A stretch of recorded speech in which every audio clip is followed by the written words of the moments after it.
Yeah, welcome back to a very special episode of the Butcher's Bible Podcast. I'm your host, Ant. I'm Luke. And we're two blokes preaching the good word of the meat industry.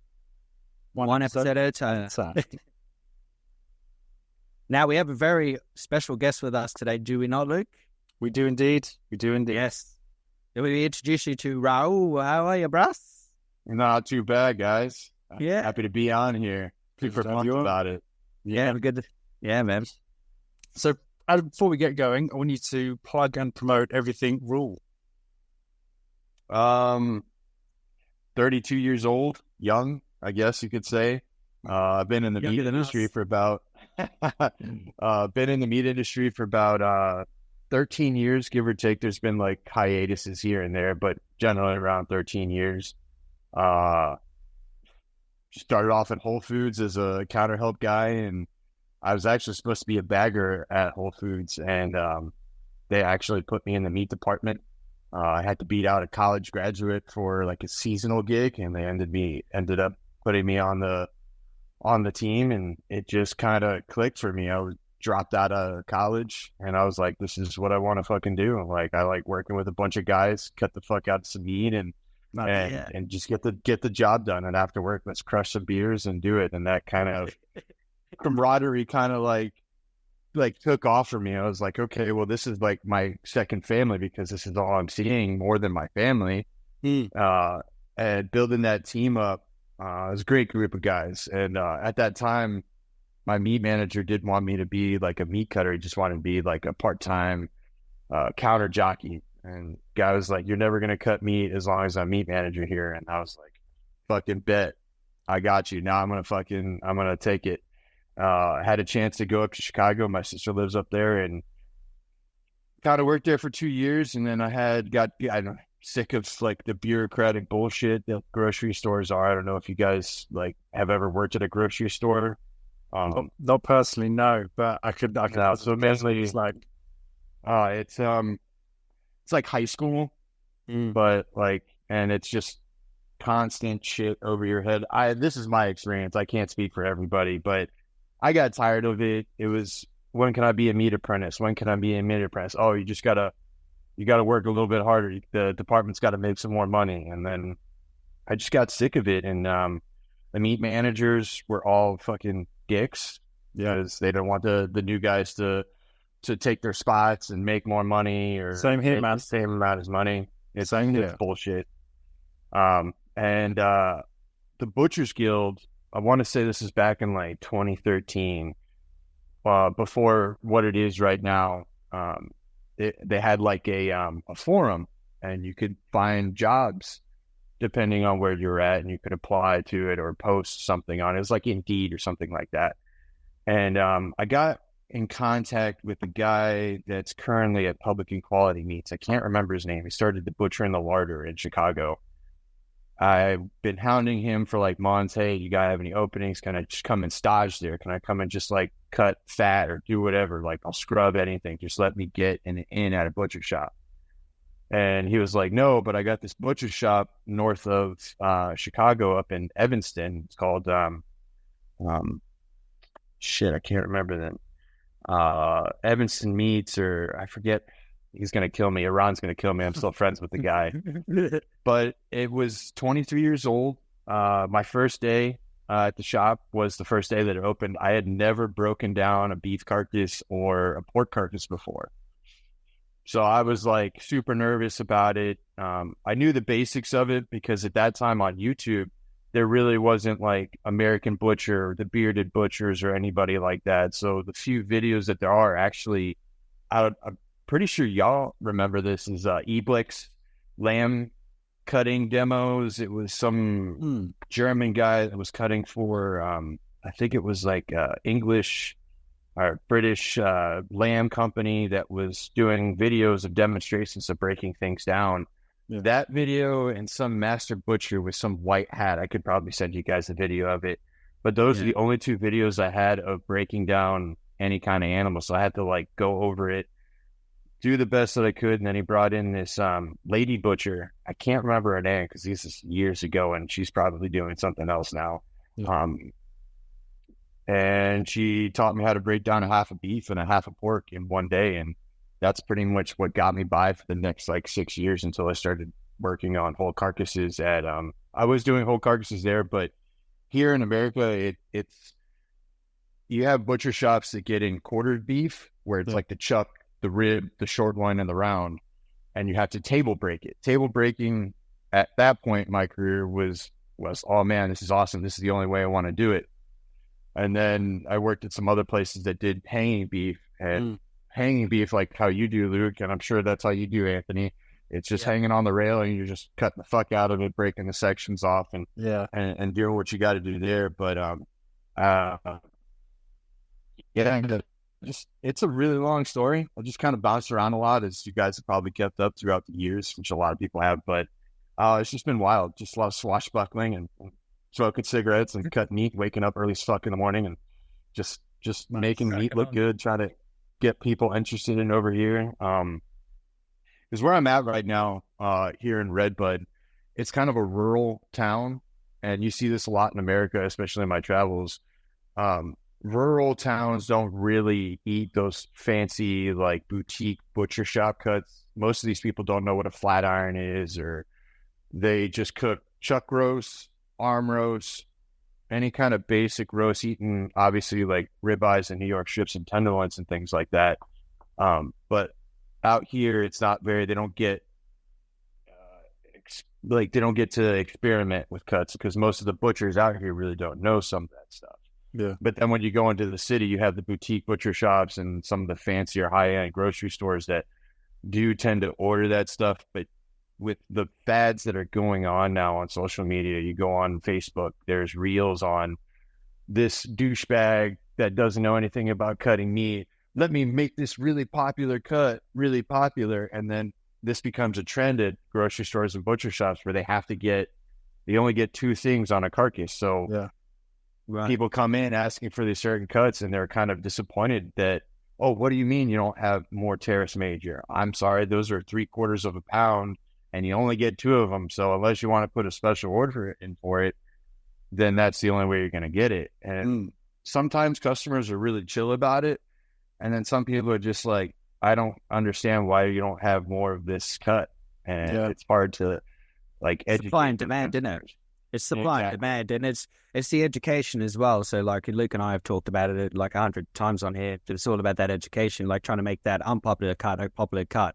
And you've only limited to so much resource on those cuts. Exactly. You know, as we all know, especially dealing with whole carcasses in our own shops and just like dealing with them daily, you know, those people won't understand because they just know that they want that product and they're going to get in and do it.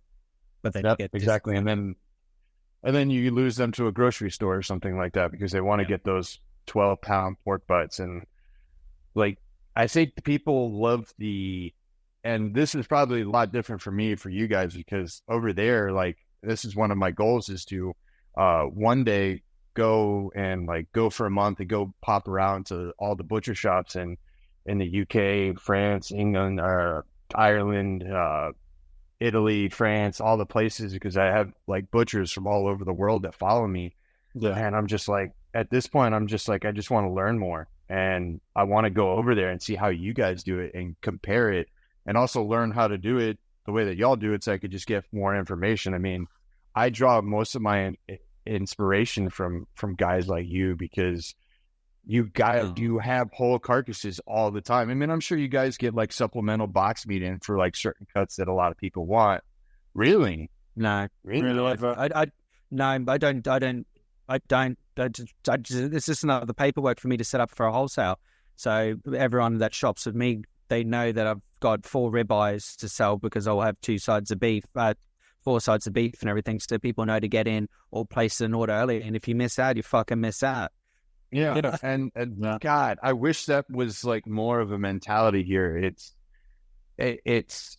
so wild because people, like I was saying, like people want to have a butcher shop. Oh, like it's usually in like hipster parts of town, and it's a bunch of fucking pretentious douchebags that are like, oh, I got this spinalis cut from whatever shop or whatever, and it's like, and then they get disappointed that it's like $200 or $300 a pound for something like that. because if we take that cap off, we're completely ruining that ribeye section, and you're going to have to buy that section. Now, I will say I've worked for some great shops that unfortunately they really can't do whole animal because of their clientele. They're going for popular cuts all the time, and with that carcass, like how you guys get it, this is all that we carry. And I think in America, or at least the places that I've worked at, there's not, especially in Florida, where I'm originally from. I'm originally from Jacksonville, Florida. Right. There's only maybe 2 small processing facilities. I think probably 1 now, and they might be getting more. But the last time I was there was probably only 2 slaughterhouses that would produce private for butcher shops. Yeah. And that was actually the reason why I had to move away from Florida when I started my career, because there was no whole animal butcher shops that I could go to. So I had to move to bigger cities like Chicago. I worked in Chicago, New York for a little while. I worked at the Meat Hook over in Brooklyn. Nice. But that was for like 6 months, and it was like this kind of chef culture kind of background, like where it was just chefs wanting to be butchers. I had come from. That's the same over here as well. Yep, it's usually that's what attracts them the most. Yeah. I mean, they was cool. I really dug them, but it really wasn't like my kind of speed. I don't really like working in a place where it's like egomaniacs and things like that. They judge you from where you came from. If you're not working at a kitchen or in a restaurant and then becoming a butcher, then you're not really fitting their clique or their mold. Yeah. And New York, Texas 3 times, Tennessee, all small local mom and pop butcher shops, processing plants. This is actually the 3rd or 4th slaughterhouse that I've worked at, right? The current spot that I'm working at right now. Nice. Nice. It's incredible that you really travel in America. Like, find it quite, I don't know, awe-inspiring that you travel halfway across the country for a job, because in the UK it's very much you're stuck in that one job, and you'll probably move over to the next town, which is an hour away or something. Not a real huge. Not even an hour. Like the next county. The next county is only like 25 minutes from like each other in the UK. It's so small. Holy shit! How far is your shop from each other? About 2 hours, I think, we're away from each other. Yeah, about an hour and 40 or something. 2 hours. Nice. That's awesome. Yeah. I guess with my thing with it really depends on what my expertise has brought. Usually there's not a lot of processing places that have experienced guys. Like, you're seeing it a lot more now, especially on the guys on Instagram over here. This might cause a stir, but like, this is just how it was for me at the time. Please do. I was working at whole animal butcher shops, and at that time there was like a growing interest in more becoming like a full-on butcher. But meat cutters or butchers, or what they called themselves back in the day, a lot of people would call themselves butchers, but they only cut box meat. Mm-hmm. And this was kind of like an ego thing, and I kind of spoke out about it. I was really about being a butcher. Like, I was very prideful in a sense about where I came from and how hard and determined I was to be a whole animal butcher. Like, that was my thing. That was my goal. Yeah. And I was merely, I guess it could be seen as arrogant at that time, but it was taken as arrogant. And a lot of people kind of labeled me as like an elitist, someone that was above the culture. You're kind of downtrodden on everybody. I mean, I came from there, so I know what it's like. But if you have like a wife and kids and you need insurance and you want that constant paycheck, yeah, absolutely. Work at a grocery store where you're going to get that. I've actually, the last time I had insurance or any kind of health care was when I left Whole Foods, and when I was 22. All the shops that I've worked at, there's no insurance, no 401k, no paid time off days. I think the one place that I worked at in Dallas, Deep Cuts, shout out to Nate, by the way, great guy. Give him a look up. Super awesome dude. Probably one of the most humble people that I've met in the industry, as far as in America.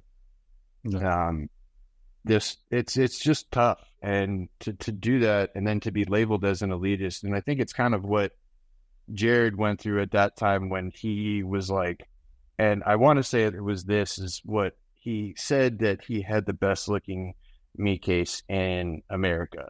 Yeah. And I know that's kind of like a statement to say, especially in the industry. I see it as some form of bravado. You know, you're confident in your own skills and what you can put out. Absolutely. Obviously, he has no idea what all of the other cases look like. So surely, the way I saw it was just a bit of like showmanship. For sure. And I completely get that. But the whole industry kind of like, oh yeah, you want to fucking say some shit like that? And oh, well, what about us? And what about what we do? It wasn't anything of like to pick on the industry. If anything, it was to push the industry a little bit more, to grow more, to get push everyone's boundaries and push their imagination and trying to, you know, put a little bit of fire in the belly, which is like 100% I agree with. You know, you can state that you've got that.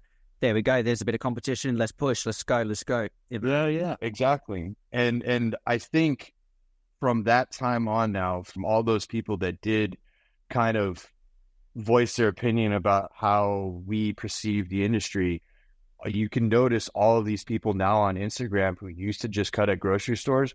They're all working at slaughterhouses. They're all working at packing plants. And that's great because that's where it needs to be.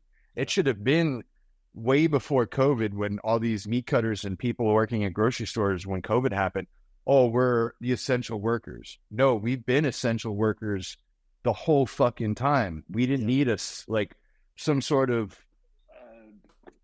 disease to make the industry known as like we actually provide a service to people as much as restaurants do. We went from being unseen for many years to the most popular people on the planet. Absolutely. To back down to and back again. and back again. And then it's taken everyone to realize, you know, like you said, who have been in those supermarket kind of retail kind of bits and pieces, to go, fuck this, let's go do something that's going to push our skills and I'll be appreciated on. Yep. And blame them. It's a great thing, and I'm glad to see these people kind of growing outside of the box, but it's also just kind of shitty to be able to, like, I don't know, I'm super passionate about it, but I've gotten over myself, and like I know that just because I cut meat here in Redbud, Illinois, and we're not really cutting anything like super extravagant because it's just how the clientele is out here, and they want their basic cut. So I've kind of lost my flair, as you guys have seen in my meat cases and the stuff that I posted on Instagram. But the owners are really cool because they're like, well, whatever cuts you want to do, you can start doing videos and things like that and kind of show your craftsmanship. But unfortunately, with our demographic, this is how we have to cut things. But we're open to finding out about more cuts if it's applicable to our business plan and how we run our shop. No, it's good that they're giving you that that space to work and show your craftsmanship, because a lot of places are still stuck in that old school way, or they just don't want you. They just like shut up and do as you're told, get in, get out kind of ordeal. Mm-hmm. But it's really good that you get the support on that end, because it doesn't matter what they say, really. You know, they're encouraging in a way to kind of do what you want.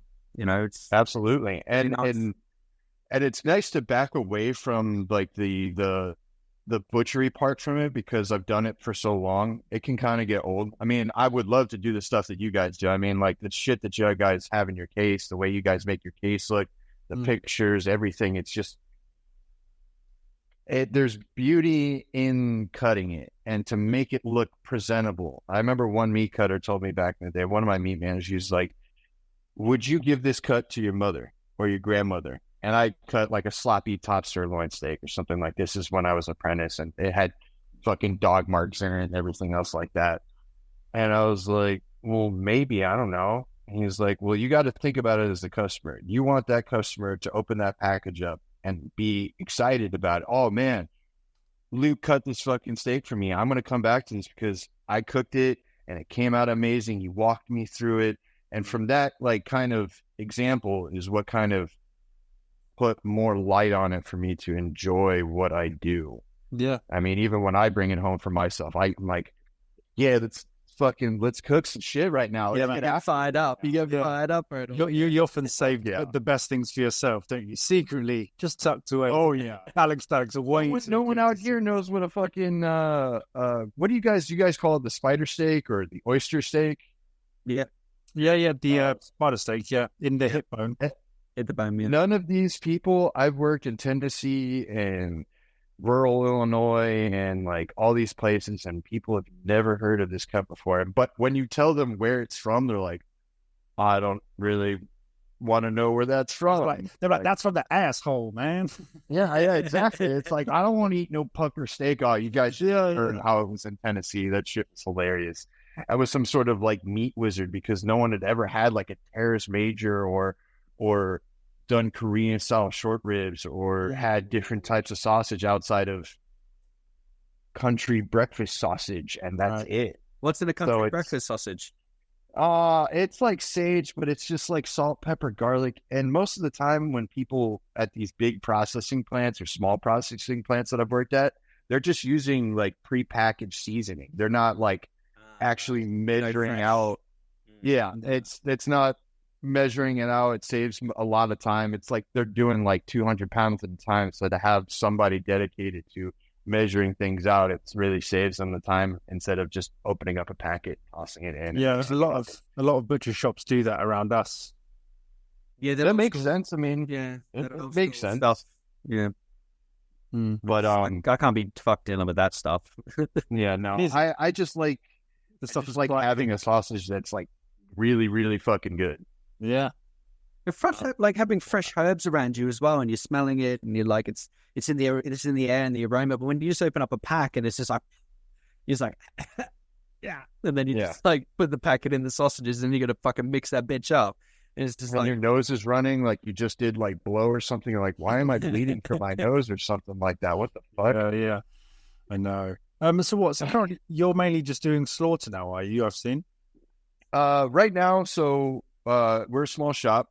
We do about the most we've done so far since I've been working here for the past 3 months or 4 months now.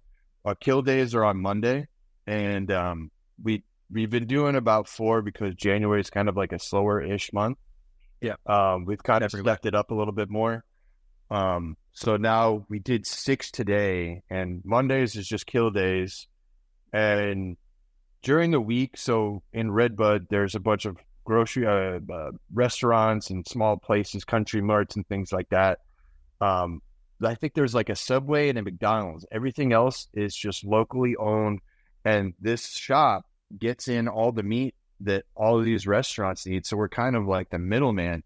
Right. And I got to tell you, I did not expect what I was going to get myself into when I first started working here, because I was like, okay, this is going to be super basic. But they do like all these old school, like Krakow, blood sausage, a lot of things you really don't see in a lot of like cities and things like that. And we process custom meat for people. So if, say you guys have a cow and you guys want to split it in half, you guys would bring it to us. We would put it down. It would age in the cooler for about 7 to 8 days, and then we would process it, cut it, vacuum seal it, bag it, however you guys wanted to your specifications. Yeah. And we would freeze it, and then y'all would come and pick it up and store your freezer with it. Okay. Yeah, that's good. That's quite similar to what I'm doing currently. A lot of what I'm now doing is third-party cutting. We don't slaughter. We get it delivered from the slaughterhouse to us. We hang it in our fridge for up to 4 weeks. And holy shit. Yeah, we'll cut to their spec, age it to whatever they want, and cut it, pack it, give it back to them. They sell at farmers markets or through their own little personal shop, or for themselves. Yeah, for sure. Very, very sure. I'll be lucky to get 3 weeks on mine every time. Really? I'll be lucky to get 3 weeks, yeah. Is that how busy you are? Yeah, it's just the demand now, and especially because I supply quite a fair few restaurants and private kind of like home estates, and they have like chefs that stay in with them for 2 weeks, and then they'll go on holidays, and then they'll have another chef that goes with them on holidays, and then they will come back, and then another chef will rotate with them, so they kind of have like in-house living like assistances and that, and so I deal with those guys. Cool. And I cast wholesale accounts. Yeah. wholesale accounts are huge, especially for like small butcher shops. Even over here, it's like that's kind of like your bread and butter if you can't 100%. like lock them in. Yeah. But when they ask for like 4 ribeyes, I'm like, well, there's all my ribeye ready for the week gone. That doesn't bother me. It just gives me an opportunity to say to Doris, look, I haven't got that, but have you tried doing a sirloin or, a bit of fillet, or, I can do a few Denver steaks or something like that, try and push people to do it. And it pushes my skill as well to like do it. But all my customers are good enough where they're just like, yeah, fucking load me up, and you haven't got it. We've been coming in. That's awesome. That's awesome. I wish it was a lot more here, because when people come in, it's either, I'd say 1 or 2 out of 10 customers, someone's going to be like, okay, well, I'll try something else. The rest of them, if you don't have it, they walk right out. Wow. Yeah, they're just, and depending on where you're at, and I guess this is just my experience with it, most of the time they just want ribeyes, New York strips, and tenderloins.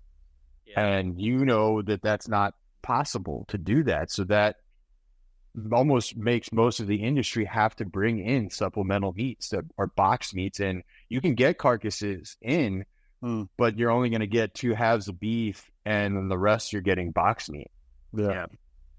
So it's kind of shitty, and I think that's one of the reasons why I want to go over to Europe, because I want to be around that kind of that's only going to push me more into more of the cutting, more of the talking, the experience level, because now it's just kind of like I know these cuts and I could sell them if I wanted to, but right now it's just kind of useless information. Look, whenever you're ready, mate, just come on over. We'll put you up, and you can fucking work. We'll go for like a road trip and everything around with you, mate. We'll go do some stuff. And, fuck yeah, for that. Yeah, that's the plan, man. Like I'm trying to hit Switzerland and just honestly just either backpack or just kind of go visit butcher shops. Right now I'm in the process of like contacting people over in Europe, all over Europe, following their Instagram. Spain, I'm following a lot of people over there. That's a wild game. The old butcher in Spain is wild. Yeah, it's pretty cool. And like I just want to I know from what I know that you have to spend a month over there, and then you can come back, and then you have to get a visa or a sponsorship. And like I'm still trying to rack my brain about how would I go about staying over there for long amounts of time, work at a butcher shop for a month in London, and then go up to Scotland, and then kind of pop down to southern France, and then go to Spain, and then like months at a time, just to kind of get all like the knowledge. Because right now I would love to have a shop. I would love to have a shop, but I see it more and more. And I think the things that like what you were saying before, like traveling halfway across the country to go to a butcher shop to go work at it, it's just they're few and far between. The pay is not as great as it is at the pay sucks. It's fucking terrible. It's fucking terrible. It's even worse over here in the UK as well. Like when you work for other shops, you're like, unless you're in London and that, you don't get paid what exactly you're worth. And that's why I go, do you know what, fuck it, I'm going to open my own shop and then pay myself whatever I want. But then you realize, you don't really pay yourself. You just trot on by it, but it's the experience and all the stuff that comes with it and all the fun adventures. Sure. That's that thing. But it's the same everywhere. None of us butchers are respected enough to get paid for what we're worth. Which is wild, because other trades get fucking like, I mean, over here, like plumbers get fucking $30 an hour or $35 an hour. It's like, I've literally supply people with meat, like very similar with sharp objects. Like we have to deal with noises. Like our bodies are physically like put through, and it's just not enough. And I think that's why a lot of people, or the ones that do get into it, do it because they love it. Mm-hmm. Because you see it more times, even at this shop. I think I was the first person in 5 years to come in and to apply at this place. And the guy was like, I'll pay you whatever you were getting paid at the shop previous, because I can't lose you. I need you. Like, I really need you. I don't have anybody that knows what they're fucking doing. That's a good position to be in. That is a very good position. And the owners, Kevin and Pam, at Miller's Meat Market, they have been amazing. Like I was in a rough spot, so I was working in Dallas at the time. Yeah. And this guy reached out to me. I had put a post on like a Facebook page looking for a job. Hey, I'm trying to change up what's going on. I had some things fall through on me, and Nate at Deep Cuts had me on there for a little bit. This guy from Missouri, was opening up this giant processing facility, everything was seeming good. And 3 months in, things were getting stressful.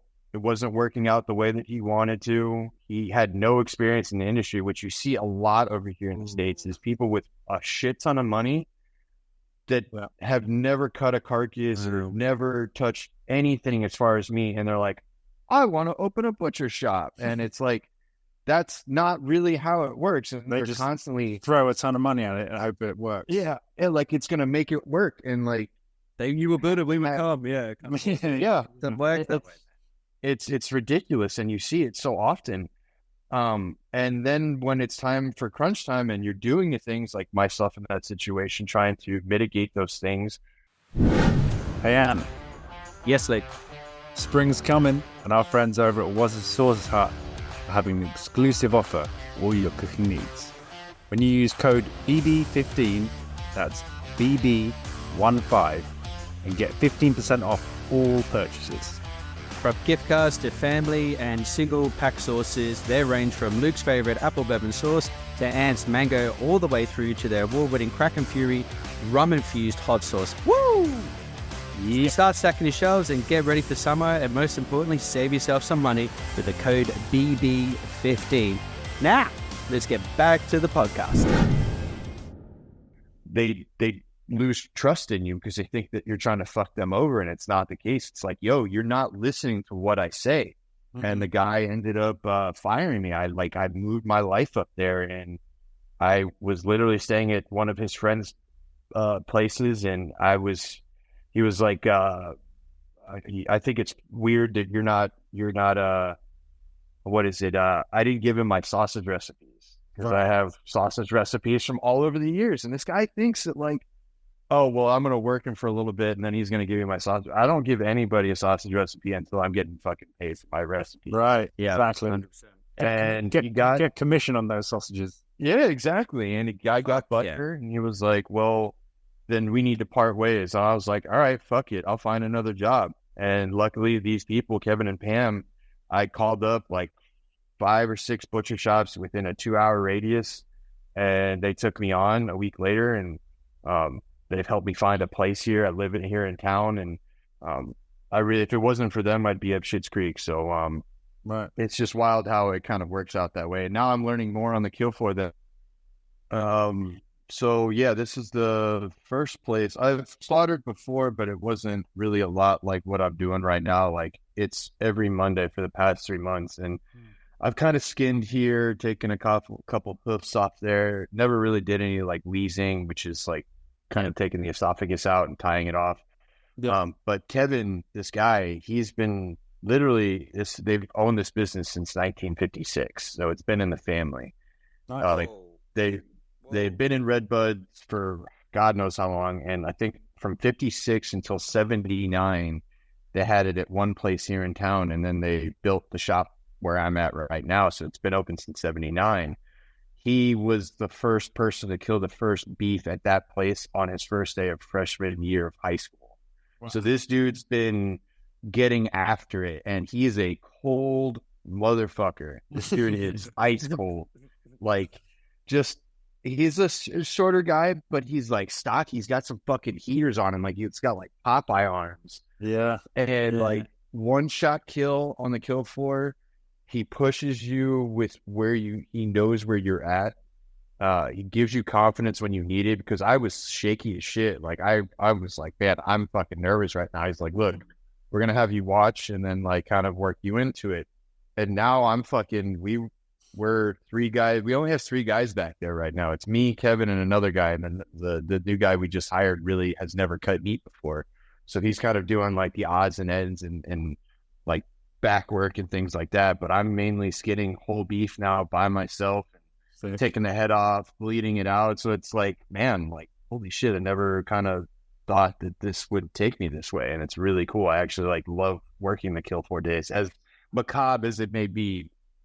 Yeah, I get it. But there is that beautiful transition between life and death, and then this incredible beast is now transitioning on to a food source to fuel, however many people, it's just a beautiful transition. I used to love doing that as well. And you show a lot more respect, and you feel more connected to your food in this sense as well. Yeah, absolutely. And it only pushes you to slaughter it better, because like you'll see where you fucked up on the carcass 10 days later when you start doing it, like, oh fuck, I need to be more cognizant of like skinning this animal, because you could cut into the top sirloin or somewhere. And like I worked at places where we got really shitty slaughtered meat, and you could see this across Americas. A lot of people have a hard time working with processors because it's just a butcher shop. Why do we need to worry about them when we can be pushing out these carcasses to Tyson or whoever they're selling these carcasses off to these big names and things like that. Yeah. So it's good to see it, and I like being here. So I mean, for the moment, this is like my base camp. Like I want to stay here. I want some fucking peace in my life. I want to just fuck off for a little bit and just like do whatever I want. The past 3 years have been nuts. So yeah, it's pretty cool. Yeah, sounds like you deserve it, man. Yeah, man, I appreciate it. Thank you. Oh, it's cool. It's good to see. The one thing I must ask though is the moustache, because that's what it was superior. It was. Yeah, I saw it. I saw it years ago. I think that was one of the first posts that I saw of yours. I was like, "Who is this guy?" And that moustache game is strong. It's honestly, it's kind of been like my persona. Like my dad, he's always had a mustache, but he never had like a mustache like mine. And like I just got into like myself when I first started cutting meat. I really wasn't very confident in myself, and then I started cutting meat, and it kind of helped build my confidence up. And like I just started growing it, and just got gnarlier and gnarlier. And thicker in the area. Where it's at right now, to like full out, like I could turn my face and you could see it like on the other side of my jaw where it would be ending out at. It's fucking brilliant. It's amazing. Thanks, man. I appreciate it. It's well maintained. A lot of people, like I get people that come into the shops that have had it like the biggest. They're like, man, how do you grow your mustache out that big? I'm like, you just got to be a butcher, man. You got to have a constant diet of cigarettes and bourbon and that, and it just kind of oils itself out, and that's how you get it. Oh yeah. So good. Hell yeah. So, I've seen on your Instagram as well, you like to cook. Cooking's a big part of what you do. I know you in a couple of places where you used to live, you had the smokers outside, I think, as well, and that's something that got me interested in you as well years ago. I appreciate that. Your love of the grind and cooking, It's I feel like in order for me to be a better butcher and salesman, because we are salesmen, right? Yes. It only improves you as a better butcher to cook these things and cut them and make recipes. Or I don't even come up with recipes. Honestly, I'm just like, oh man, look at this fucking hanger steak. I'm going to cook this thing over fire. And I love cooking over fire. About 3 years ago, I was working back home. I was starting a smoked meat business in my parents' backyard. It was kind of something to make some extra money. It wasn't technically legal, but it was like friends and family kind of stuff just to get me going. And the whole neighborhood started buying meat, like buying smoked meats from me. And I was like, all right, well, I know the cuts. I know every single cut. Let me just conquer cooking over fire. And I think that kind of pushed me a little bit more, because I kind of felt like I had pushed my boundaries with like meat cutting and butchering and things like that. So I was like, all right, well, let's one up it. I want to cook over cast iron and over fire.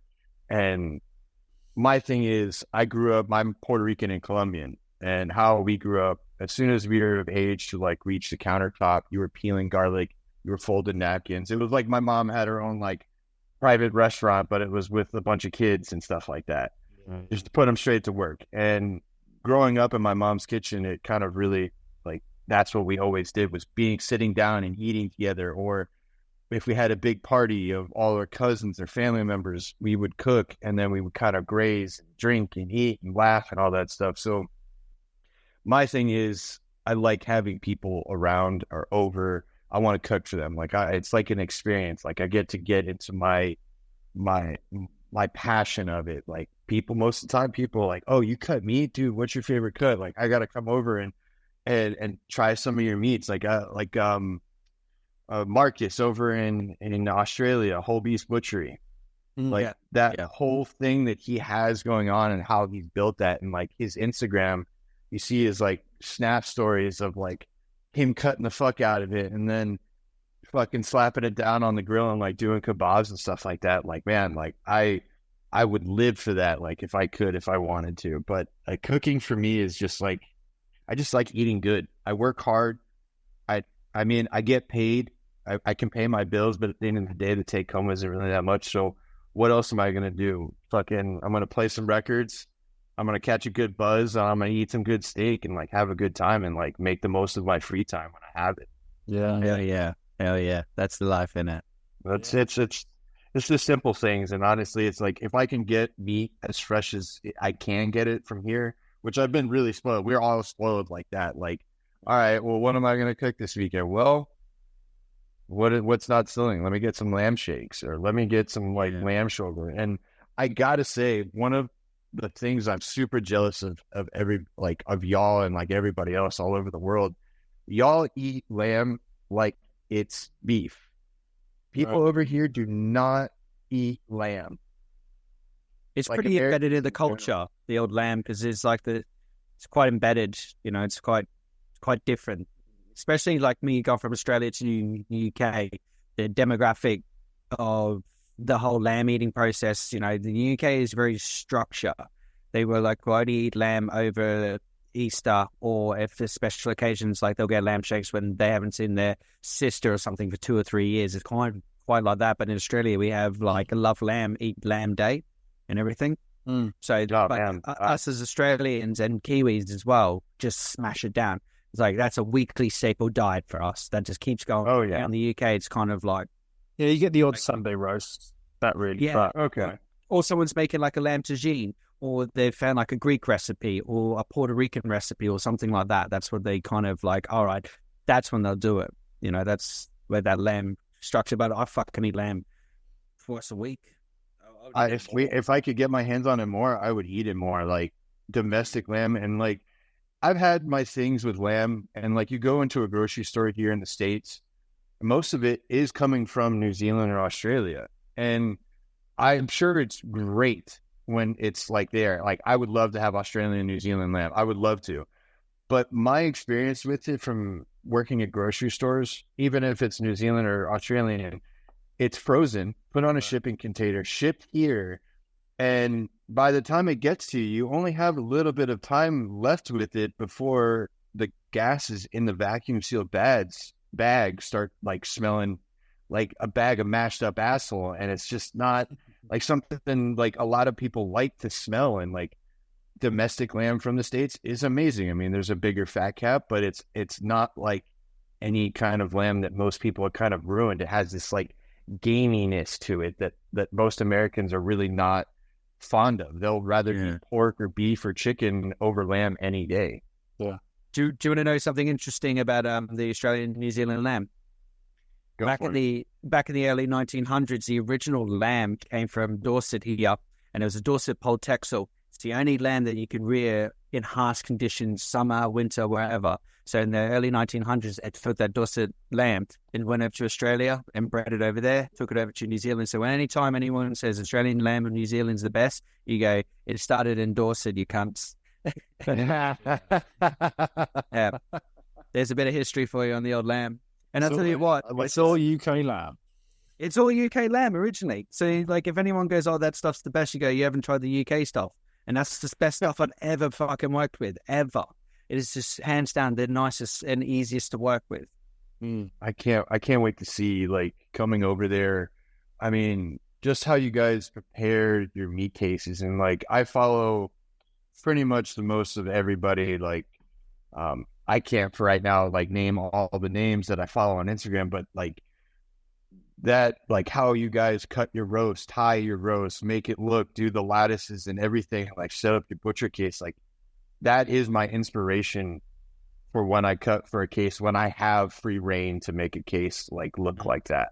Yeah. Like that nobody knows how to cut it, or there's people trying to learn how to cut it, or they're just not interested because you really can't cut like that because Americans only know it as these simple cuts and roasts and things like that. Most people don't do a Sunday roast anymore. It's blasphemy. They don't have people come over. What'd you say? It's blasphemy. It's Sunday evening roast. It is. Yeah. Well, let us know. The thing is, mate, you could probably come over and hang with the best of them. I guarantee you. You've got all your fundamentals are down. It's just a lot of it is just artistry. It's just attention to detail on a whole other level, really, isn't it? And it's just like color scheming, and it all comes at a time, and just really surrounding yourself with the positive people who will push you into that next bit. 100%. That's my thing with it too. At where I'm at right now, I will not work for somebody. Even here, I will not work for somebody, and I have done this before, that won't teach me or educate me or show me how they want things done. Like it's usually like, we're going to have you cut it this way and that's it. And they expect you to cut it that way. And then they get angry with you. And it's like, hold on a second. Like, I can skin a cat 8 different ways. Show me what you want and I'll make it happen that way. And that's usually where I've kind of had some friction. I can't say in my career it's always been me or somebody else. It's usually been somebody else. Like, I've been through the gambit of jumping around. Like, a lot of people always say, dude, you jump around, like you hop around from place to place. I mean, I wish I could settle down. Like, it would be fucking nice, but it's usually situational matters of the owners, or I want to say in my younger years, I probably wasn't the best employee. I was a little bit of a hothead and a little chip on the shoulder. It's got that bravado a little bit, but I've kind of curved it over the years. And like, I just know when I'm going to be learning something. And like right now, like how I explained with the guy that I'm working right now, he knows my experience. He's going to like flourish that, and he knows when he can push me, and he knows when he can like expect more from me. And it's just a respect boundaries kind of thing.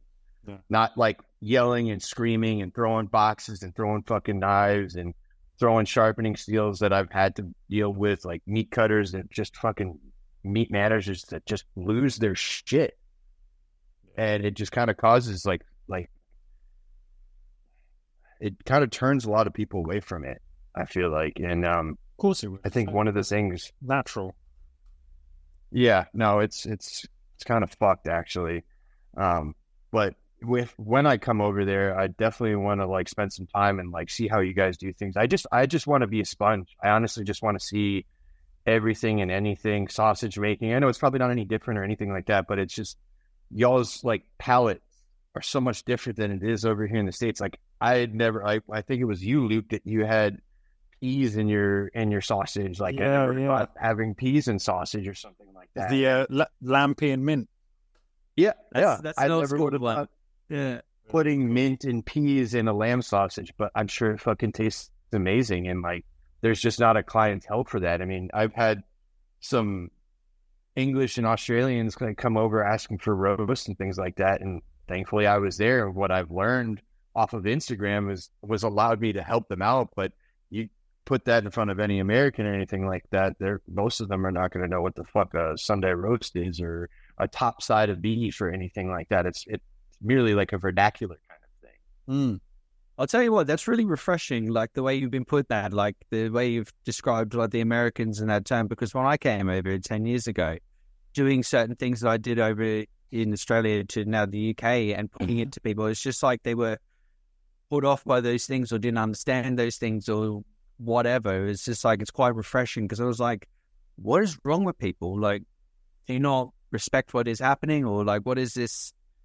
Like, what is about this? Don't you understand? And it's like quite refreshing you saying that on the other end, because I'm like, yeah, nice, yeah, I get that. Yeah, no, I appreciate that. It's a big thing, and being Spanish or Latin, and you guys have seen it too over the past like 5 years. The South America is flourishing in like cooking over fire everybody's doing churrasco. You guys can, I bet you, I don't know if it is true for you, but I want to say within the past 10 years, the top sirloin cap or the picanha has just blown up in popularity, and just everybody's eating bavette, or what do you guys call it there? Bavette, or the sirloin flat, that little like bigger, thicker skirt that's right next to the same road it translates to, yeah. Yep. Yeah. And a lot of people don't know what these cuts are, and thankfully through Instagram I paid attention. I mean, I'm not very fluent in Spanish, but I can kind of pick up certain cuts and see where they cut it from as long as I see a video. And now you're seeing these videos of cooking over fire and getting into different kinds of cooking. I mean, they take the outside, that outside flank that they call it rose meat here, that sits on the outside of beef, and they fucking make meat pizza with it, or they roll it and tie it and shit. And it's like, dude, this is fucking cool. Like, this is awesome. Yeah. Utilizing their whole carcass, and like they're doing it in such a style. It's a great way. Absolutely. Yeah. But it's just, I'm hungry for it. I actually have an uncle or a second cousin that lives in Colombia, and he's been watching my shit on Facebook and Instagram. He's like, and his broken English, he's like, I want you to come to my ranch and help me break down a beef, and I want it cut like how you do it, because I can't get these cuts here, because no one knows what they are, because I feel like it's very rural in Colombia. But I'm going to be going to Colombia sometime soon with my mom to kind of go bounce around in some butcher shops there and kind of see what they have there. I'm right now at this point in my life, I don't want to run a shop. I just want to learn as much as I can. And maybe when I'm 40, maybe open like a butchering school and kind of get people more interested in it. Even if they just want to learn it for a Sunday, like a weekend warrior, like guys that are breaking down their deer carcasses and they want to do different things. And most people don't even know with venison that you could do the same thing that you can with lamb. You can cut a porterhouse steak or a lamb loin chop or do some rib chops and things like that. But over here in America, they fucking blow that shit to hamburgers. So there's always coagulated blood and broken bone shards in it. So there's really not much left of the fucking thing besides the loin and the tenderloins, and everybody grinds up everything else. Yeah. I think you've put yourself in a good position of saying that as well, not rushing into getting a shop. And also, if you say, opening up a school or whatever, you've already got like 2 steps ahead of that, is actually showing the process of slaughter and skinning as well. You know, like you're already a step ahead, where most of the other butchers would just be like, oh, I'm going to open up this school or whatever. Mm-hmm. And then they can't talk about the process of the beginning and the end. They can only go directly in the middle. They can educate as much as possible, but you've already gone to that other level, and you put yourself in that position that makes you more viable and more hireable. I would just say, it's absolutely. And I've actually had this business idea for a while that I wanted to like have. I wanted to get like a half a pig, and say it was like you guys and like a bunch of other guys that were just like hanging out. It's a bachelor party, or you guys just want to have a fucking hangout session. You guys call me up, I bring a half a pig, and I cut it up for y'all. And you guys get to take some of the meat home, but we also like grill it and pair it with other beers, bourbons, and things like that. And you're getting like a fully submersive, like private butchery class. And that's one of my favorite things that I've done over in my travels, is classes is really where I really flourish, because like I get excited about it. It makes people want to get more into meat. And that's like my favorite thing. And I think that's why I want to do a school, is because that's where I can get all this information of traveling all over the United States and then traveling all over the world and gaining that knowledge, like you were saying, from slaughter all the way to the finish, where it comes down to with everything else, and how you plate it, how you cook it, how you eat it, what you need to do it, how you need to cut it for yourself after cooking it. Yeah. I've got plenty of experience in master classes, so if you want to pick our brains about it. Oh man, I would love to just be in a class to just watch y'all do it. I mean, that would be fucking awesome. And like, I guess I've kind of been seen as this kind of like guy that's like higher than everybody else and arrogant, and kind of seen as this way through social media. But none of them ever really like sat down like how you guys are doing. I think this is probably going to be the first time everybody's ever been able to like hear my voice, or like have seen me or hear me conversate about what I find is passionate for myself, and like being able to explain myself. Yeah, definitely. But that's what it is. I think it will come across as passion. You think that people will see you in like a holier, you see yourself in a holier state, when actually it is pure passion. What I've heard from you is just straight up, you want to put out the best quality, the best service, and just have fucking fun with it, you know. And I think a lot of people will resonate with that, I think, as well. And that's and I hope that people do, because I mean, I'm not here for a long time. I'm probably not going to be able to eat beef until I'm fucking 70 years old. I'll probably have to stop soon. But don't be hasty now. Let's not say. Well, if I could be a little fictitious, I'll say I'm going to get all my eatings in as much as I can now, especially while I'm not like most butchers with that pot belly and rough as fuck kind of mentality. I do want to eat some old school butchers over there, man. We can show you some over here, man. Yeah. They're just picturesque. They're absolutely awesome. You'll love it. Yeah, we can put you in touch with a few. Oh, we'll go with him. We'll go with him. It's going to be awesome.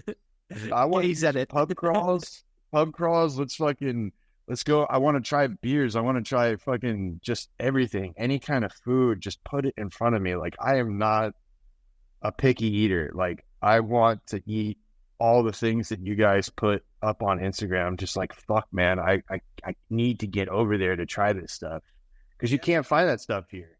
Yeah, it's just centuries. We say the same as in America as well. We're like, we want to go over to America and eat like the clawfish and like all those gumbos and everything as well. Like, we say exactly the same kind of ordeal. Oh, dude, I could fucking come over there and make it happen for y'all, because I pretty much cooked all that shit. So you're getting a slice of America over here. Fuck yeah. Oh, man, I'm fired up. But this is going to be awesome when you come over. I was saying it maybe, a couple of episodes ago that we recorded, that I just wanted to go to America and learn the slaughter half of it. Pretty much the opposite of what you're saying. I want to do what you're doing, and you want to come over here. Dude, fucking come on over, man. I got a place. I'm single. I got no kids. I'm pretty much a bachelor for all the time. So you get fucking have a good wild weekend over here. We'll get fucking lit up, and then fucking come Monday, we'll work on the kill floor and fucking cut the fuck out of it. Fuck yeah. That sounds like a wild weekend. Well, dude, be awesome. Come for the week. St. Louis is great. I know a lot of people here. You go see different butcher shops, how they do it. I mean, it's just, there's these kind of situations that we have. When you guys hit me up on Saturday, I was like, man, this is fucking cool. I finally get to like actually talk, because like the time change, it's always different. And then like while you're working and sending Instagram messages, and it's so hard to like have a conversation about that stuff through messages. Big time. Yeah. Cause you know, it's 6 hours time difference. This half, it's just pretty wild. Yeah. A couple people from, Australia have been very hard to get hold of. Cause it's really, it's just about finding a time to fit. You know, we've thought about doing early mornings, and what we're doing now is like doing a late one. And it's worth it. It's worth it just to get. Oh yeah, just to get in touch with people. That's awesome. It's nice to be able to conversate with like-minded people and like excited people of the craft. Like, man, I could think of a number of things to cook for you guys that we cook over here in America. Just give you guys that like full like experience. Run me down in a scenario. Luke and I are there. We got the beers. We got Pink Floyd happening at the back. We got the vegan cigarettes cracking. Oh, figs for days. We're gonna be fucking chain smoking cigarettes over the barbecue for sure. Yeah. I like to usually start my day, if it's like a whole day of cooking, like a Saturday. You could sleep off the hangover on Sunday. Wake up, make a fucking breakfast over fire. I usually myself, because work usually kicks the fuck out of me, so I usually eat about 8 eggs, sunny side up. Nice. Probably about a pound of bacon, some biscuits, and I usually crack about 2 or 3 beers, like lagers, and just pour a thing of orange juice in there. Have a little beer mosa, and just start it off with that. You just catch a good buzz at like 9 o'clock in the morning. You don't have any responsibilities. Start marinating all the meats and everything. Like, I'm a big fan of like just straight meat and roasted veggies, like cooking veggies over the fire and like doing it like that, keeping very simple. grazing appetizers. Just fucking, let's cook up some oysters. Let's do some thick cut pork chops. Do you guys sell over there pork steaks, like bone-in shoulder steaks? Yeah. Yeah, we can do. Yeah. Okay, nice. So I wasn't sure because it's really big here. Pork shoulder steaks, like bone-in, but a lot of people don't like the skin on. I prefer the skin on because I love the skin. Puerto Rican culture, like you got to have the skin on. I mean, in most Spanish culture, it's like skin on or bust. Same here, man. Yeah, it has to be skin on for everything. And I'll marinate some stuff to like do like carne asada or stuff like that. But if I'm getting like really good beef or pork or chicken, most of the time I just hit it with salt. I don't even do any pepper or anything like that. I really want the taste of the meat. I was hanging out with this girl this weekend, and she had never had a 25 or an aged ribeye. Most of the time it's like 30-day aged ribeye or anything like that. This guy here at the shop, he had a rib section that's been aging since August. Wow. Had it on the bone for 3 or 4 months and then took it out, vacuum sealed it, and it's been in there since. And I've never seen anything like that. And he charges only $25 a pound for it, which is wild to me because I've worked at shops every month. It gains like $10 more or $25 more. Like I've sold 70-day aged top sirloin for $100 a pound. Yeah. Ooh, and nice. The stuff that you guys see on my Instagram, like the beef here, especially here, is exceptional. Like it's not graded because we don't have a USDA grader here. It's state inspected. So the state of Illinois inspects it. But this is probably the best beef I've seen in my travels in a really long time, consistently. But man, the sky's the limit. Whatever you guys wanted to cook, I mean, I'd be fucking just drinking beers all day and just fucking putting down cigarettes and just fucking hanging out and listening to music, just talk about meat. Like to sit down with a couple guys and just talk the industry, it's like you could spend fucking 24 hours talking about this stuff. Yeah, this is what I feel like a normal day, if you guys were coming over, I think it would just be chilling and grilling and just having a good laugh and fucking definitely catching a good buzz. That's for damn sure. Yeah, man, that sounds awesome. We'll be doing the same thing when you're over here on this side of the pond anyway. Oh, man, I'm down for that. I've had some buddies that have been there, but is it like a normal thing for you guys to be drinking beer at a normal like room temperature? Is that like a thing? Or do you get like cold beers and whatnot? No, cold beers doesn't looking at that. Yeah, you know, you can get ales are normally drunk room temperature, but you got all the craft ales over here now as well, and that's very much in the fridge, chilled, much like all the lagers and everything. I'm a chilled beer guy. A room temperature beer, unless it's an emergency, really isn't the one for me. Yeah, no, I just needed to ask that, and I hear that. I was about 2-3 years ago. I ran into a guy I think he's from England. I don't know where, but he was saying most people just drink beer because liquor is so expensive over there. It isn't cheap. But it's not. It's not madly expensive, is it? No, not at all. Like a bottle of rum's £12. So what's that? Like $20 or something, maybe. Oh, that's not bad. I guess he was making it astronomical or something like that. No, it's just you can have more of a session on the beer. Well, we don't. Like, in the UK, stretch it out a little bit. Yeah, but in the UK, they don't sell 24 packs or 30 packs or 60 packs of beer. It's kind of like 6 packs and a dozen or 15 kind of beer packs, and that's really it. So when you do buy beer, you're buying 4 or 5 cases, which will add up to like a 30 pack or a 44 pack or something like that. So you do look like a raging alcoholic. Come to America, they sell like 30 packs of fucking like 12-ounce cans. And I grew up in the South, so there wasn't anything like that. When I got to the Midwest, like they take their drinking like it's like a part-time job to everybody over here. It's like, what are we doing? You got a 30 rack of beer and crush it in one night. I'm like, fuck, I guess so. I guess I'm going to be bloated as fuck the next day. Let's do it. Oh man, that's a lifestyle, isn't it? That is a lifestyle. How long have you guys been cutting meat for, butchering, what have you? I've been going for 15 years now. 15 years. I started when I was 15, pretty much. Holy shit. Yeah, 15, pretty much straight out of school. Had to get a job or go back into education, and I got the first job that I could, which was at a catering butcher's, so wholesale, pretty much.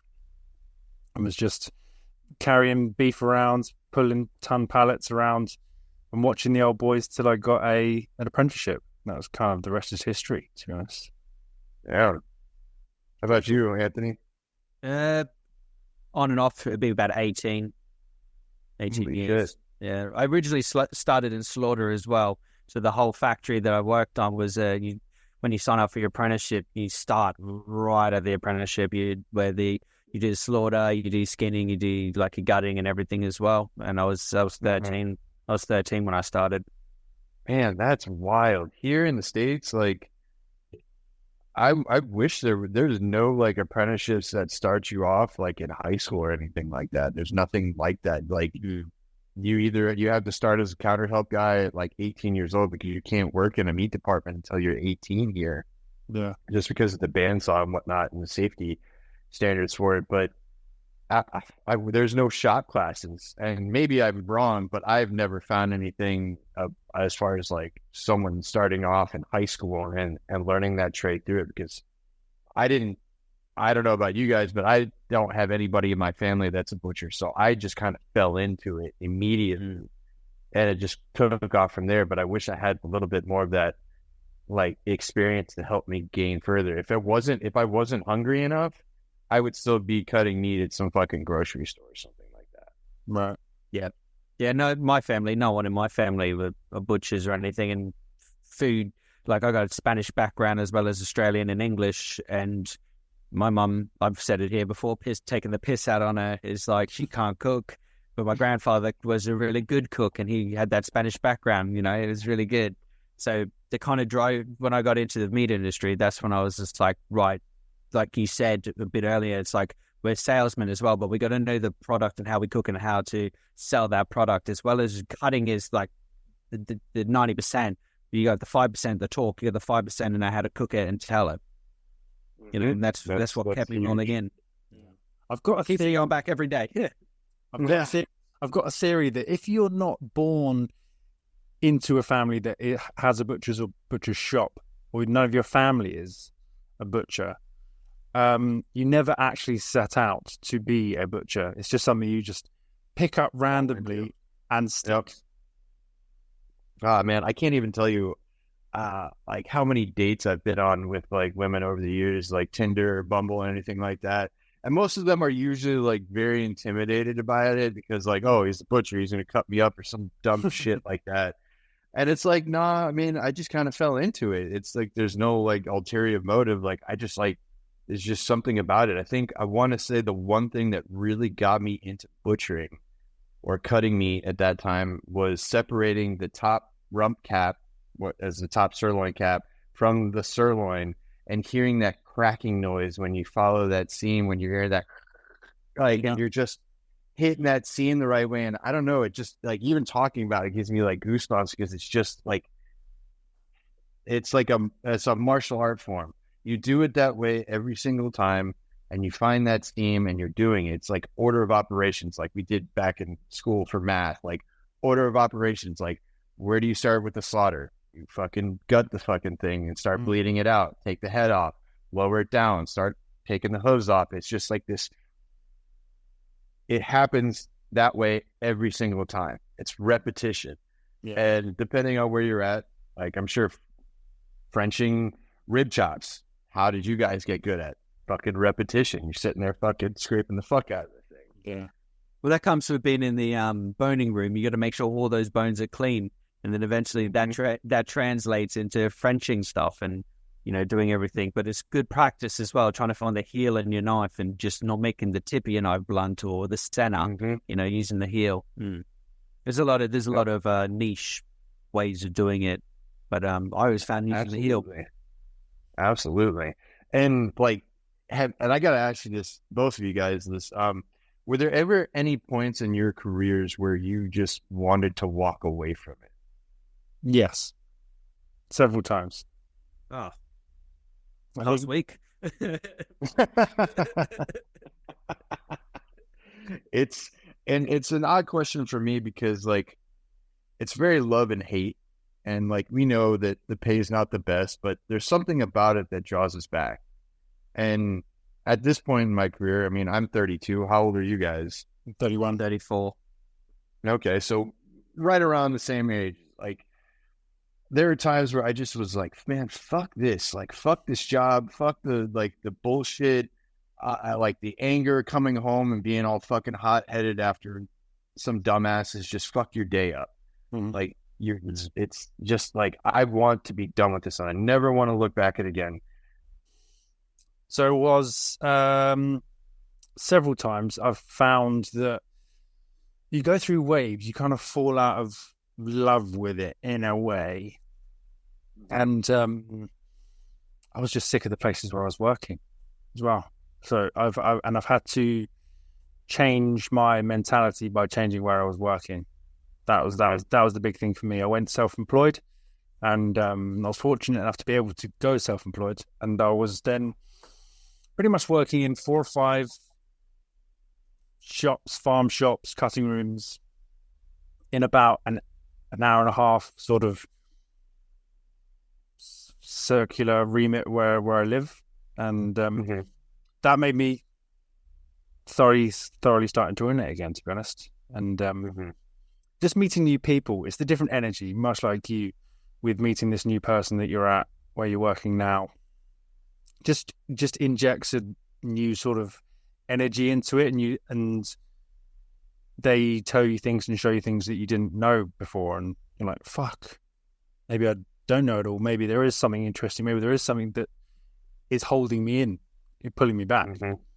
Yeah, it's just, and also Instagram really gets to you sometimes. I feel you see all these people doing all these amazing things, and you're like, oh, I'm over here burning out 500 chickens this morning, and this person's, I don't know, racking up bodies of beef in this huge cooler, which looks insanely cool. And, you just gotta. It's all with a pinch of salt at the end of the day, isn't it? It's all with a pinch of salt. That small 30-second, 1-minute clip. Yeah. It's just like it is pinch of salt, because they probably gone, that would have been a little bit that they did, and then they would have gone back to doing those 500 chickens, going, fuck my life, and then see exactly that's the wash, rinse, repeat kind of style, we've all been there. Yeah, for sure. Yeah. But it's just it's not, with the butchery industry in that way of seeing what's online, it's not false to a degree, because we're all doing something that's productive and really good for our communities, where you'd say the opposite of like morals and all that as well. I'd say like ours is a real honest, like, I don't know, format, I guess, in a way, or like culture, perhaps, It's very honest kind of way. We get a glimpse of everything that we're doing, or if not, they do lives with it and everything as well. Yeah, I think what pulled me back in was you're providing food for people at the end of the day. Yeah, you're providing something which is fundamental for enjoyment and life. And absolutely, I enjoy eating food. I enjoy cutting up beef. So why the fuck not? Why won't I do it? Yeah. No, and you take really good fucking pictures. I'll say, over the years of following you, Luke, like I've been like, dude, this guy takes fucking. The shop that you have is just so, it's clean. There's no bullshit. It's just shop and clean and just raw. Like, I mean, just like the meat, but it's just like the whole, just everything about it. And I'm like, jam. And I feel that same way. Instagram and social media is really kind of, I've gone through it at times. I'm like, man, I'm cutting fucking box chicken, or I'm working at a place that this guy is telling everybody that he's getting in whole carcasses, but we're only getting box meat in. Yeah. And for me, it's like, if I'm going to cut this and I'm going to present it, I don't like lying. I'm a terrible liar. And it just is morals for me. I want to cut something really fucking good, and I want to be proud of that. That has my name attached to it. Yeah. And there are times where I've had to walk away just because like my frustration would get the best of me, and like, okay, well, this is not what I wanted to do. And a lot of people, my family members too, have been like, well, you just bounce around everywhere. And it's like, they get it to a degree because they want me to succeed and have a career and like have a life. But for me at this point, I won't stop until I find the right thing for myself. And I feel like the right thing for myself is to continue to learn so that when that time comes, I'm able to do it completely and explain everything. Like I want to have the questions to everybody. And I might not. I mean, even right now, I've been doing it for 13 years. I don't think I know everything. And sometimes I do know some things, but it's so nice to lift that rock up and find that little bit of information that makes you a little bit better in your craft. Totally. Yeah, 100%. 100%. Yeah, just say that little knick-knacky bit, those. Yeah, it's small things. I mean, we all know how to break down a chuck. We all know how to break down a chuck and get the cuts out of it. But you go with different ethnicities or demographics or anything like that. How you guys cut it there, how people cut it in France, how people cut it in Australia. One of the places that I've always wanted to go and visit was Victor Churchill. Victor Churchill has been on the top of my list. The white sash for their like butcher apron, how they present the meat. It's like you're going into like a fucking, like just a fancy like jewelry store. Yeah, jewelry store. Exactly. Like the pâtés are on gold trays. Everything looks like it was produced by someone that's been doing it for 15 years. And it's just the way that they look, the whole glass case and the butcher blocks, which are circles and fucking, they're just like that fucking tall. And I just was like, this, if I ever get to go, I will be like a kid at a candy store. I'd probably spend like 5 or 6 hours just walking around and looking at everything. Like it's just. Well, I bet you Darren O'Rourke, if he's working, he'll let you come behind the scenes and do a dance. I've seen him through Instagram a lot. I got to reach out to him. Love to chat with him. Over the years, I want to say my lowest of points, and I'll admit this, like at times, and I apologize to whoever it may have affected. I got to a point in the industry where I felt like I lost what my traction was, and seeing everybody do the things they love doing, whether it was here or over there, I just unfollowed people because I just didn't want to see it. And I just wanted to not have it in my face all the time and like take it out. And I love everybody on Instagram and like the outreach and reaching out to me. Hey man, how do you cut this? Or how do you do it there? Like I have some people in South America, they're like, oh, this is how we cut it here. I'd love to learn more. And it's like, it's coming back to me now that I've been able to take a step away from it and not put it on such a high pedestal for me that I need to be operating at that. This is not that point in my life. And I'm coming around to it. I'm remaking those relationships happen again. And unfortunately, sometimes people in this industry have kind of made that happen for me. And it just kind of sucks. And like, we know we kind of touched about it in the beginning, but what happened with Jared, and I didn't know him personally, but he reached out, I reached out to him, and I remember being in, I think it was like my first year of cutting meat and looking up butcher shops, and image of him came up, and he was working at Whole Foods, and then he started working at Belcampo, and he just carried himself. Like he had that, like he respected himself, like he cut meat and he made it look good, and which is such a hard thing to find at that point in time in the industry.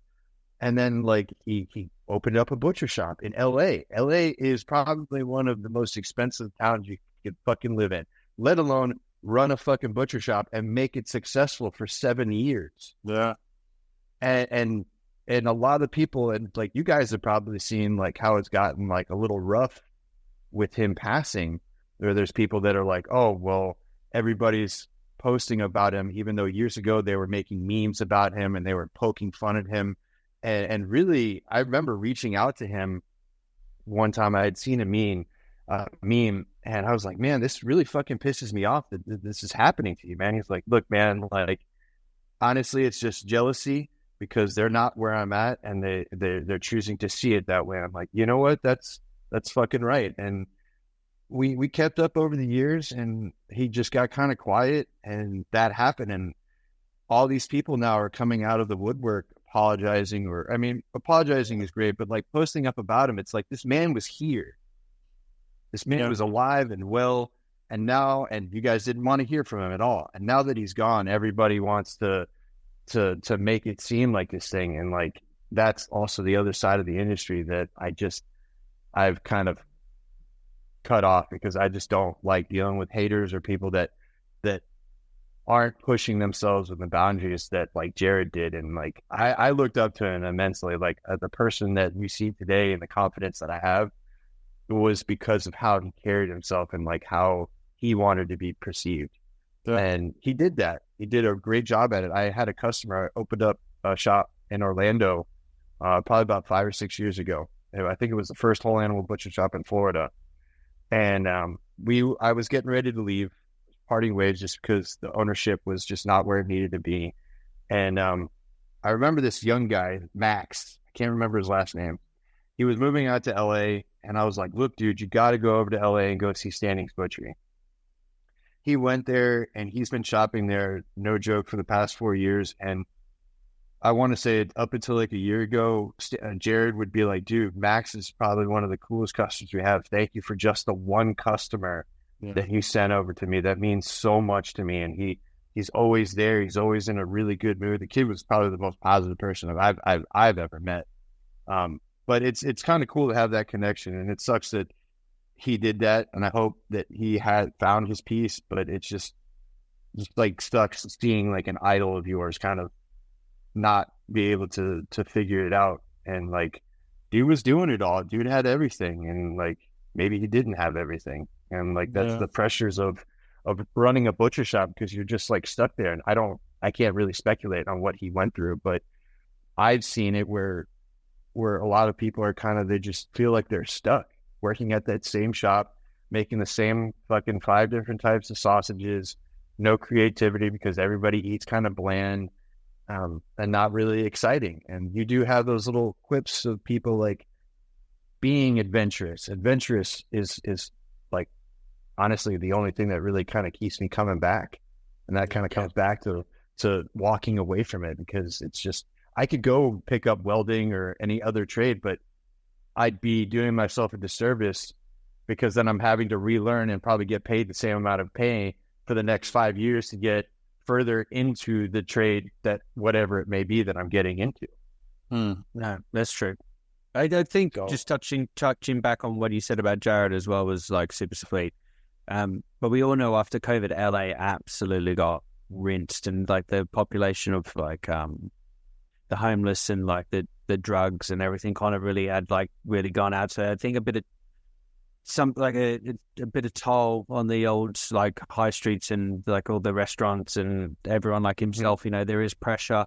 You know, especially he's been around for 7 years, but overnight, you know, some restaurants have been there 157 years, shut overnight, never to open again. And I think you know the pressures of that it's great, you know, but I just wish, you know, he maybe did reach out to people or whatnot, but you know, I hope he did find his peace, like you said. But right now, and I'm going to say it, and I'm going to be very blunt, but those people who made fun of him, made memes about him, and that just backtracked. They backtracked, deleted them. Fuck those cunts. Seriously. Yeah, absolutely. And like, I know, and I could name drop, but I'm not, just because I'm way past that point in my life, and there's nothing that they could do to try and tarnish my persona, I guess, that we all created through Instagram. I mean, that's how we all kind of got connected. And I don't have a place for it. I really could give a fuck less about them. All I know is that I've met people like you guys, and I want to continue to meet people like y'all, and I want to better myself and learn more and not be so narrow-minded. Like the world is such a shitty place right now. And like, even with just our craft in general, it's just, there's so much difference with it. And it's just like, I don't need to focus on that. I've worked through all that bullshit myself personally, and like, I won't ever go back to that. And if I do, hopefully it's for a good reason. I get to learn a little bit more about myself. But yes, definitely fuck them. Like, that's how my mood, like, I even fucking last week was a trip to see everybody. Like, making themselves like seem good in light when they weren't really nice to this man. Yeah, and totally. It was all virtue signaling, all of it. Yep. It's still a fair bit of finger pointing now, and you're just like, oh yeah. There's still, what are we doing? We're on the same team. It's fucking hilarious. But those same people would, when I said, "Oh, you need to buy meat from a local butcher shop. Don't stop buying meat from a grocery store." Those people labeled me as an elitist, that I was talking down on the industry, that I was down talking people that have been meat cutters who called themselves butchers for years. And it's just like, guys, like, this is not where I was coming from with it. This is where I'm at. And this is what I want people to do more, not generally just butchers in general. I want more people to get to go to butcher shops, like how it is for y'all. Y'all over there have specialty stores. Like, you can go to the butcher shop and then the produce market and then the baker, all in an area of y'all. Yeah. Yeah, we got those small towns that have those, yeah. So we're blessed in that sense, but then everyone's still like brainwashed into the supermarkets and still using everything in the supermarkets, but coming to you only for Christmas or the summer, but then under the same breath saying, oh, well, the supermarket food sucks anyway. And then you only see them twice a year, but then you still take their money because you're smiling at them because it's part of the service that you provide. But those people aren't going to pay your bills to a degree. It's the constant people that you bring back with your friendly service, the ones that you see weekly or shop there fortnightly or shop with you monthly. You know, there's customers that I've got now that I haven't seen in 2 years that I just do deliveries to just send deliveries out to them. I've never met them or know what they look like, but I can guarantee without a fail that I can get rid of like £400 worth of meat just in sales. Yeah, that's a great thing. Delivery. Yeah. Mm-hmm. But yeah, that's keeping it going. It's just keeping going through with it. And then that's one of the reasons why I can't really fathom like opening up a butcher shop. I would love to. I wouldn't actually know where to open it just because of how many of the places that I've lived and being away from home, because I feel like you would open up a butcher shop in your hometown or in a town that you have at least spent a lot of time where you've gotten to know the community a little bit more and they know who you are and they know what kind of service you provide. I just haven't put down roots enough to do something as such. And I think with that being said, with like going over and seeing you guys and stopping by all the butcher shops, like it always comes back to like that learning thing for me. It's like, I just don't want to stop. Like, I want to see how you guys break down a lamb carcass and beef and see what sells and how do you guys present it or anything like that. And I think that with how long have you guys had your shops open respectively for? 2 years. Yeah, 2 years for you. I have had mine open for a year, I think, around that. Okay. Yeah. And how has it been going for the both of you? Like, is it something you see long term, or is it like something that you kind of don't know how it's going to go, especially with, I mean, are meat prices like insane for you guys? Because over here in the States, it has not dropped. It's been going up ever since COVID hit. Beef has fluctuated, but lamb has just been going at a steady rate. And Ant was saying earlier that it's gone up even more recently. You know, Easter's coming up, Mother's Day is coming up in the UK, and the price of lamb's just skyrocketing. Yeah, it's not slowing down. Hasn't done for the last year and a half, I don't think. Since COVID, really, they're like 3-4 years or whatever. It's just kind of gone a bit more. And then it would go like a dash, and then it'll go a bit more, jump, and then it's just like it's unbuyable. Like, you know, you're just looking at these prices, and you're just like, well, beef's fluctuating, pork's gone up, but pork will go back down again. And then you're like, right, lamb's just not. I don't think lamb has dropped in price in the 3-4 years. It's just gradually kept climbing and climbing and climbing. Yeah, that's interesting. I mean, I feel for everybody that has a shop open right now, because it's like, what's the take home for you? I mean, I feel like your employees always get paid more, even though it's a good rate, but it's not the best rate. But I mean, even as shop owners for yourself, like what keeps you driving other than outside of like keeping a business successful? Well, I'll tell you now, it's not all that it's cracked up to be owning a shop, putting a shop together. It's fucking hard. It is. Yeah. It is like you said, like having the roots and everything grounded in it and being like an unknown entity, it's really fucking hard. And it gets to the point, like you asked, oh, when would you want to quit? And I was like, yeah, last week, because I was fucking sick of it. But it's remaining consistent and, like, yeah, we can cut meat, but it's like knowing about the business side, how to promote yourself, how to pay taxes, how to do those things, how to start. It's like, it's really time consuming. And if you haven't got that mental capacity to do the outside, like office kind of stuff, it just doesn't work. And it's really, really difficult until you have like a decent team behind you where you can find 2 or 3 people that you can go, right, I'm going to give you a couple of dollars more per hour, which will keep them keen. But you also give them a meat allowance of like $50 a week or whatever, so that they don't have to go shopping anywhere else, or they can be proud of what they eat and sell that product like we've talked about. But to try and get the team behind you to respect you enough to not take the piss, but to actually be focused and be able to not, that they haven't lied on their resume that they can cut beef, and then you throw like a front end of beef at them. They're like, oh, I haven't done that for 25 years or 30 years. That's funny as shit, because that's how it is here. There's a lot of people that are like, oh, I've cut meat before, and then you put it in front of them and they don't cut. They don't know how to cut it, or I've never done this before. And it's like, what the fuck, man? Like, hiring people that know actually how to cut meat, you're not going to find them. They're few and far between out here. And it's also at the same time, it's like trying to find a good crew together that you can rely on to have that trust, because then someone's coming in fucking wasted, or they're on drugs, or they're not reliable, and then you have to pick up slack, and that requires your team to pick up the slack. And I guess the way that I thought about it, if someone's fucking off and they're not showing up to work, why am I having to do their work and I'm only getting paid what I'm getting paid? I'm not getting paid to do their job. And that's a shitty mentality to think about, but at the same time, you only get paid for what you're doing. And as owners, as yourselves, you have to be there 7 days a week, even on your off days. Like, you have to button everything up. You have to make sure that everything's on the up and up. You have to go and check after people to make sure that they're vacuum sealing things. There's everything's getting done. Simple things like cleaning. It's simple hygiene. It's the little things that you as a man or a woman should know, that you've grown up with, and you're over the age of 25 or 30 and you still fucking stink.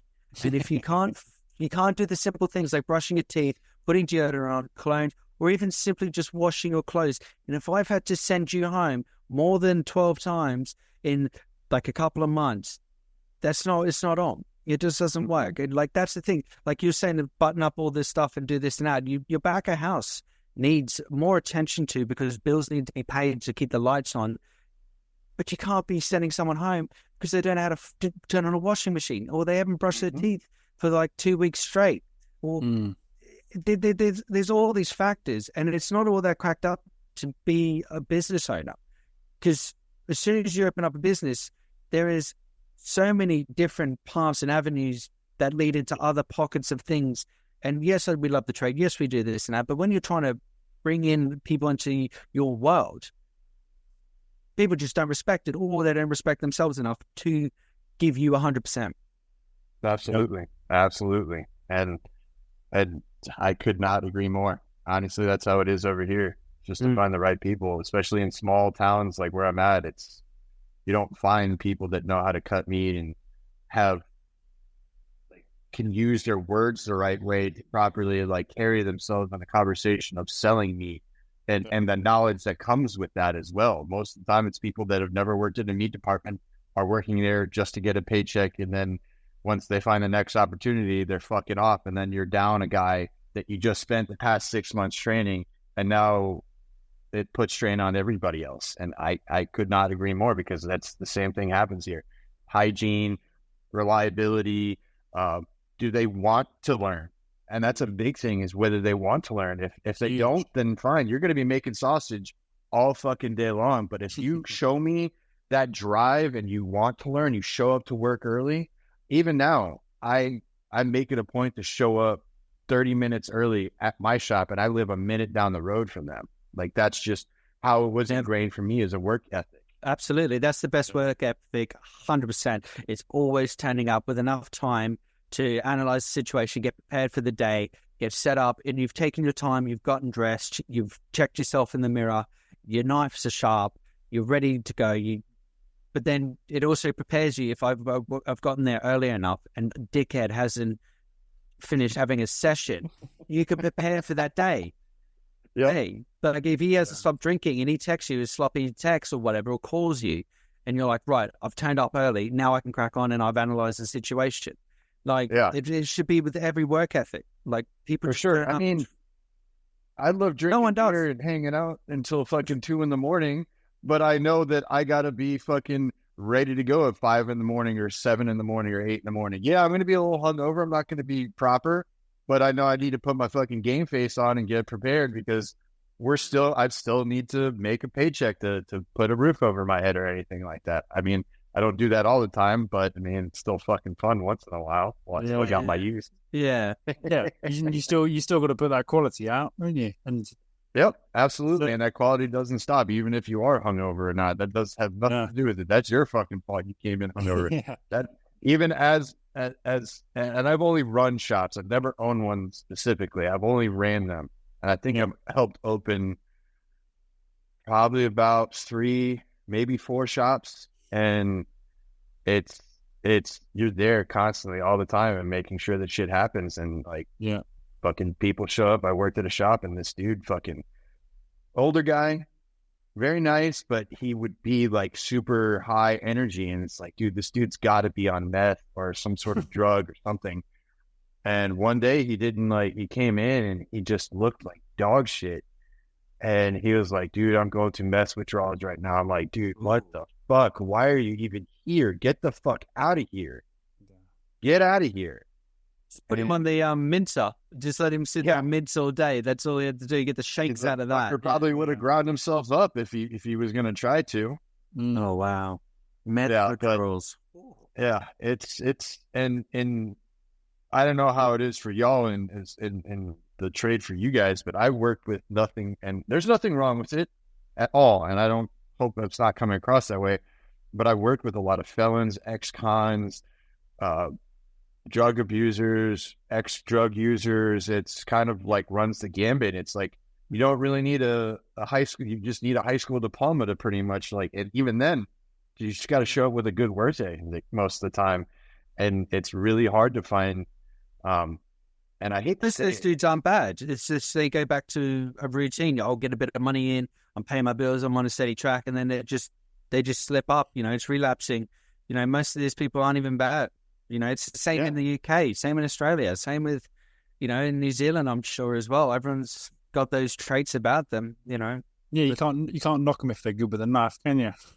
No, exactly. Yeah. And if they're a good steady hand for a good 6 months, and then, you know, they might relapse or they just get into a rhythm again, don't they? And it's just shitty to see, and especially you want the industry to grow. You want people to be more interested in, but who wants to work at a fucking butcher shop and cut the head off a fucking duck at 5 o'clock in the morning when you could be working at a job from home, remote, and making probably 3 times more than what butchers make, or you can be getting into a trade that you get into something else that's going to pay you more. And I feel like it's dying, and it's only being kept alive by the few people that are passionate about it. And the few places like that I'm working at right now, I would have never come across them if I hadn't called them up and say, hey, do you guys need help? Come in. We'll take an interview tomorrow with you. That's one thing I was going to ask you is, where do you see butchery going in the future? Fuck, man. That's really hard to say. Hang on. Don't answer that, because we got a list of guest questions for you. Oh, okay. How are we on time right now? Are we about to cut out? No, got 10 minutes. 10 minutes. 10 minutes is fine. I'll answer this one real quick. I see the meat industry still where it's at, but I think it's only going to be dictated by new fads on TikTok or social media. And it's really going to run the gambit on butcher shops mainly, because you can only get those cuts at butcher shops. Yeah. So it might help out a little bit more, but I just know that the price of meat is not going to be or any protein is not going to be acceptable to anybody that could get that meat if they're just on food stamps or they're not making enough money to go with where inflation is going, especially over here. This is the only place that I've worked at where they sell like carcass meat at retail prices. Like the only place. Like I bought a hanger steak for skirt steak price because no one buys hanger steak here. I asked my boss if I could get an oyster. He was like, "What the fuck is that?" And I told him about it. And he was like, "Oh, I'll just charge you ground meat price for it." I'm like, "Oh, fuck. All right, take your ass down in the ocean and get an oyster." Seriously, he's like, "What the fuck is that?" And I'm kind of a nerd when it comes down to it, but I think that it's going to come down to that. And hopefully it doesn't go there, but I think with the price of meat, it's only going to push more consumers to go to grocery stores because they're getting it at old prices. And boxes, you're getting fucking pallets of meat in. So yeah, how can I mean, I'm sure one of the biggest wastes that you guys have are bones, fat, and leftover trimmings that some fucko didn't take care of in the back room that he didn't left or vacuum seal because he wasn't paying attention. And that's where you're getting fucking your nuts put in a fucking mincer because that's three things are what's going to cost money. That's your top 5% profit right there. And you're lucky if you find a ramen shop or some kind of place to take all the bones and all the fat. You're lucky if you find something like that as a wholesaler. So I think that's my take on it, unfortunately. I like that. I always think about, like you said it in such a great way, I always think about when inflation kicks in and people are on food stamps or they're converting back to the supermarkets. We need more boys and girls in the slaughter industry like yourself. And we need the farmers to collaborate together and say, right, in this part of my town, you know, we've got 2,000 people that can push 6 heads of cattle that we can do, and we can start giving those people more to help them. But like, you know, but it needs to come through the government. It needs a little more light on the situation and everything that's going on with like all the riots and the fights and the fires and everything that's going on in France and Belgium and Brussels and all that right now. You know, the farmers are suffering more than ever, and it's just unreal. But the same thing here with farmers over here. It's everybody's wondering why the prices of meat is going up. You see what the farmers make off of a fucking beef? They don't make fuck all. I mean, if you have a decent sized herd, you might be able to make it throughout the rest of the year, but that's only going to buy the next year's cattle or feed for them. And those are 16, 24-hour days that they have 7 days a week. Their life is on that farm. Yeah. And people are like, oh, beef is so expensive. Well, because you're fucking buying it from a grocery store that's probably outsourcing it from all over countries. Like, I love everybody's meats, but here in America, it's just let's outsource it. Well, you just said New Zealand lamb and Australian lamb in supermarkets. Why are you importing that when you've got sheep and everything, like probably like in Texas, Illinois, fucking wherever else? Like, yes, everywhere. Like you said, the fat cap might be a bit more, but be creative. But it's still a quality product. Yeah, get creative with it. Spend a Sunday cooking a roast, getting the kids involved like we all did, and having a dig, pushing your boundaries. You might be running around stressed out and everything, but there's nothing more therapeutic than cooking. Yep. And being creative, using the right side of your brain. I couldn't agree more. That's well said right there. Like, honestly, that's the whole umbrella in a nutshell of what it comes down to for me and probably for you guys. What we try to stress across with customers, that's our biggest wall that we have to kind of go over is explaining that to customers. Like, look, like the only way that we're going to succeed is if you come to me and buy this meat and you know the quality, you know you're getting good customer service because you're also going there for the experience of talking to a butcher who knows that. You could go into a grocery store here and that counter help guy probably doesn't even know how to cook a tenderloin or a fillet or anything like that. My mom does. Can I call her? yeah, exactly. Wild. All right, go on then. We always hit a bit of gold here in the podcast, don't we? Well, man, it's true, and I'm glad that there's I guess I'm glad to hear that I'm not the only one that thinks like this. Oh no, there's hundreds and thousands of us just like us, mate, right now, and we're getting there one episode at a time with this. You know, that's awesome. Fuck yeah, that's legit. So, what are the questions you guys got? Cool. So, like I said earlier, Raul, we got a list of guest questions. So, you ready? Absolutely, fire away. First question, top of the bucket list. Bucket list, any kind of thing, like something I want to do, or whatever you want. Whatever you want. Eat steak off the skeleton Johansson's ass. Whatever you want. I mean, I've always wanted a good blowjob while eating a good steak. That would be pretty fucking sweet. That would be pretty dope.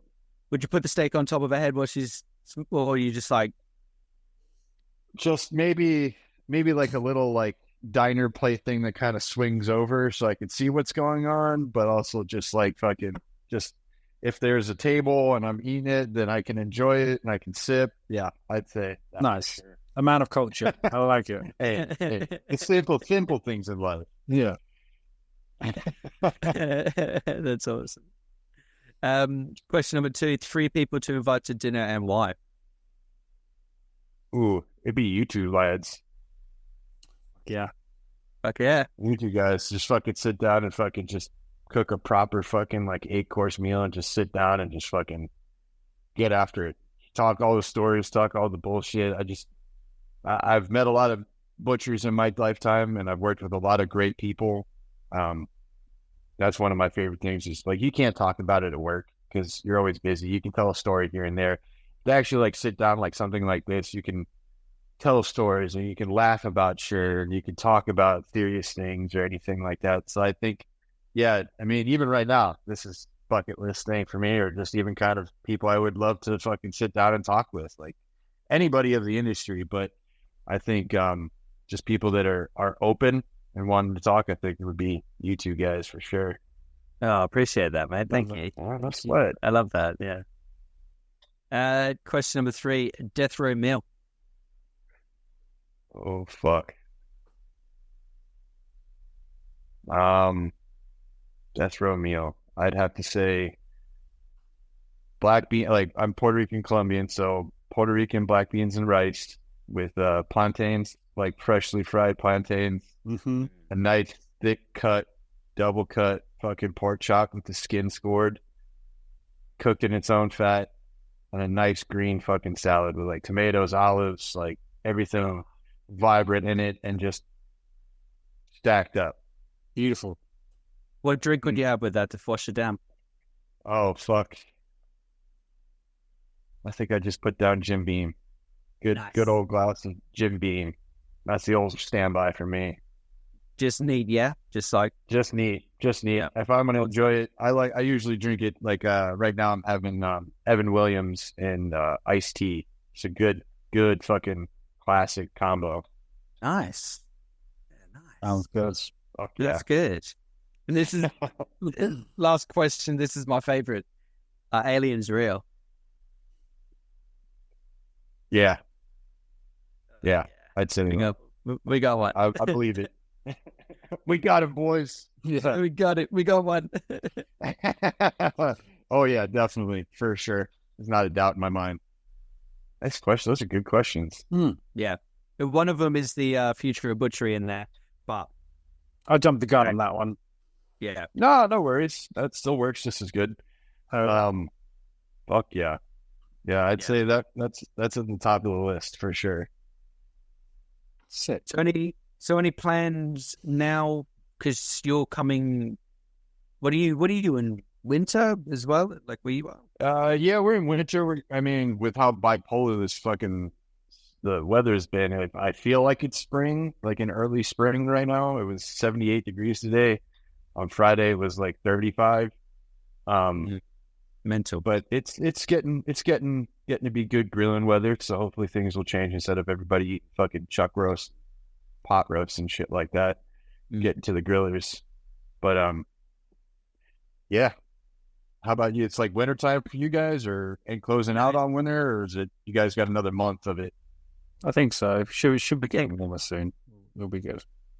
Yeah, well, we had a really eerie winter, haven't we? It's just been non-stop rain since like November or something. You know, places are flooding and mud just is now just it's just insane at what's happening. Hell yeah. I mean, not hell yeah, but that sucks. Yeah, but the same as you, we had a super mild Christmas, and then we had snow down here in the south and down in Dorset, which is not even heard of. And then it's just been raining the whole entire way through, and you just like, I don't know what to expect. What's next? You know, what's going to happen this summer? We're going to have like another wet summer, or we're just going to have like another mid-30s, early 40-degree summers. Like, we just don't know. Yeah, that's wild. And where are you guys located, like in correlation to London, I guess? I mean, I really only know so much. Pretty much direct south. For drive an hour, south. Drive 45 minutes an hour direct south, and you'll find me. And then another hour. So you guys are like closer to Dover? Yeah, I'm in between. Pretty close, yeah. Yeah. Okay, that's on one of my bucket list things to do. I grew up loving military. Yep, military history. My dad was, I think, one of my main reasons why I love military history, but his best bit was the Battle of Britain. And I've always wanted to see Dover and like go see like old like Biggin Hill and all those old like World War II installations for aircraft and things like that. Dave Corbett, you guys know him? Boy. Yeah, good friends. Yeah, we're good friends.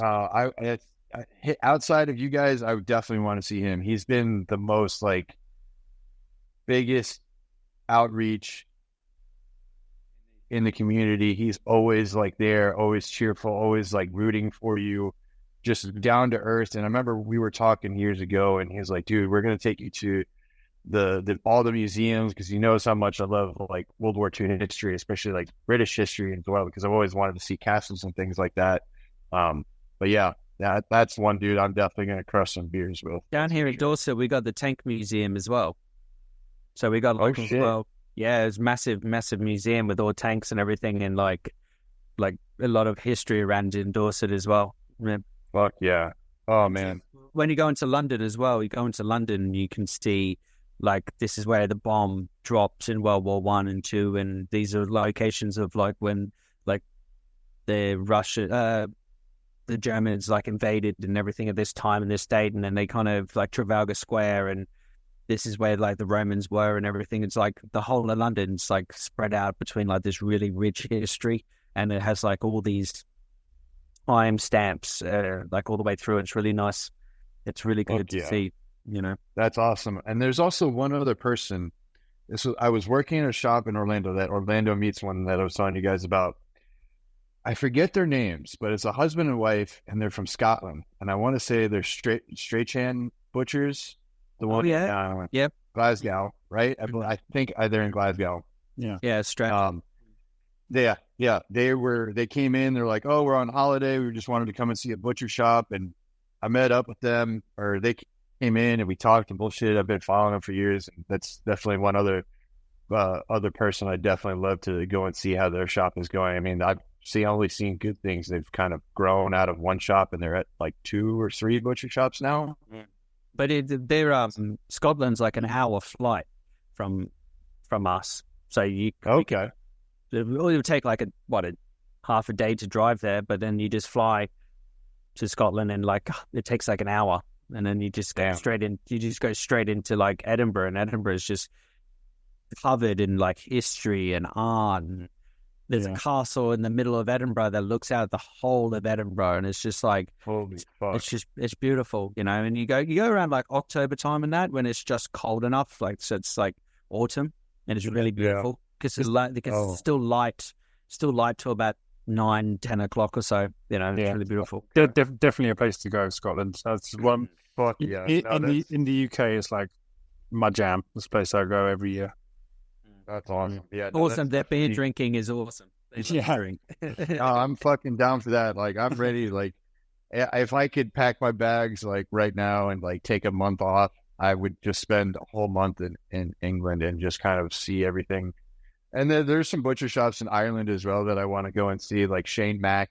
I've seen a lot of him, and I was playing golf one time. He was like, "Bro, you got to fucking come here. We'll play golf and we'll drink all the beers." I'm like, "Damn, this is you got to play some of the courses. You got to play some of the courses around here, man. They're fucking sick. I'm not a big golfer, but I'm like, I could just do that. I want to do that. Yeah, it's fun to go in. I'm not a scratch golfer by any means. I'd play like dog shit, but I just go out there and just enjoy the weather and just have a beer and hang out and have a conversation. If I fucking break 100, then cool. I'm game with that. But if I do terrible, I'm in fucking England or Ireland fucking playing golf with some butcher buddies. Like that's all it means to me.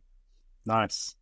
Always more than welcome to come stay with us, mate, and we'll show you around. Yeah, I will definitely keep you guys in mind, and hope moving forward from here we keep track of each other. And once I find out, even if it comes down to getting a visa or sponsorship just to work for however long, just to kind of be a help, because I kind of pitch myself as that here in America as well. As if you need someone to help you to the next 6 months, fucking let's find a place where I can live at that's close to nearby, and I'll fucking work for 3 months, 6 months, 8 months, and then pop on to the next shop and kind of be there and just learn and just be a helping hand. You might be shorthanded, and that's usually how it's been here in the States. It's like, look, you can work here for as long as you want, but if you want to work here for 8 months, that'll help me get through a busy season or something like that. Yeah.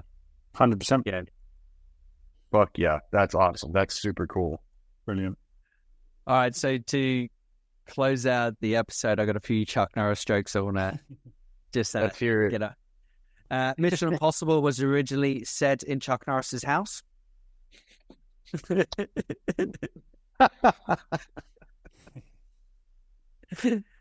Chuck Norris once roundhouse kicked a coal mine and turned it into a diamond mine.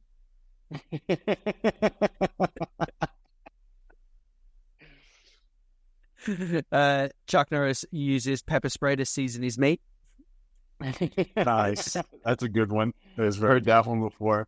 I got one for you. Every time you masturbate, Chuck Norris just punches an Asian baby in the face. I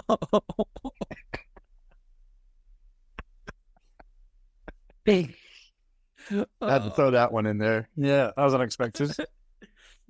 And this is probably my favorite one. Chuck Norris can dribble a bowling ball. Nice. Hell yeah. Fuck yeah. I'll have to improve on my Chuck Norris jokes. Damn. Well, yeah, we so the two of those were submitted to us by people, and then I just added two more in. But like people like been catching on to what are the episodes that we've been doing and just been sending us jokes, or you know, at one stage we'll get memes sent to us as well, and that's like originally like when we only dropped episode 1 or 2. Yeah, we'll get getting the memes out just to get the content going. Wow. Yeah, and then people were sending us memes, and we're like, oh, okay, here we go. How long have you guys been doing this for? I mean, I've seen it pop up a couple times, but I just started following the page. How many people have you guys done so far? 2. You're the second. Yeah, you're the second. Holy shit. Yeah, and we've done there's 4 episodes now released, and we've been doing it officially for like a month and a half. It's been an idea of Ant's for a couple of years. Unknowingly to him, I had exactly the same idea. And it just so happened to be that we did another podcast concept with each other, and we just got talking. Wow. This is what it is. Well, yeah, man. Well, you guys keep the good work going, man. You guys are doing good stuff. Make it happen. And I know a lot of people will jump on more. And thank you, man. Appreciate it. Keep it Thank going. you very much. Keep fighting a good fight. Keep your heads up. Fucking chin up. Still take that. Fucking run that business. Fucking if you ever need anything or any kind of insight or any wild or crazy American ideas that we do over here in fucking practically Texas is what it is like. But just let me know. I'll send all the pictures and walk you guys through it. 100%. Same to you, man. This has been an absolute pleasure. Really has been. I've had it. This has been awesome. I've absolutely loved this. Yeah. It's going into this. I was just like, I wonder what he sounds like, or you know, what's his accent? Because like Raul was like, you know, that's like a South American or whatever. I was like, this is going to be interesting. But yeah, no, yeah. A lot of people are always like, oh, is he going to sound Spanish? And I sound I sound as Caucasian as one could sound. I just have a Spanish name.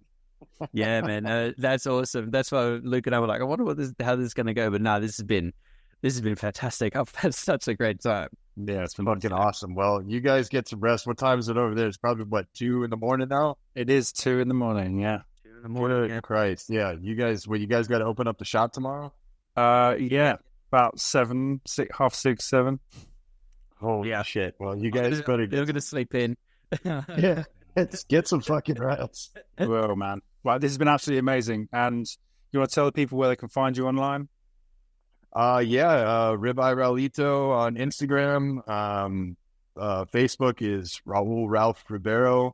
I have a YouTube page that I've kind of neglected, but it's Ribeye Raulito. I have some funny videos and also just me breaking down a half a side of beef, how we do over here in America. And if anybody's interested, I'm always up for some conversation. If they want to reach out to me, DM me, and we can go from there. Fucking A. Nice. Sick. Right on, guys. Well, you guys have a good night. Thank you for the time. You guys are fucking legends. No worries. Fucking, let's make it happen. Excellent. Thank you very much. That's awesome. All right. Hell yeah. You guys have a good night. Cheers. You too, mate. Thank you so much. Cheers for coming. Cheers. Bye, guys.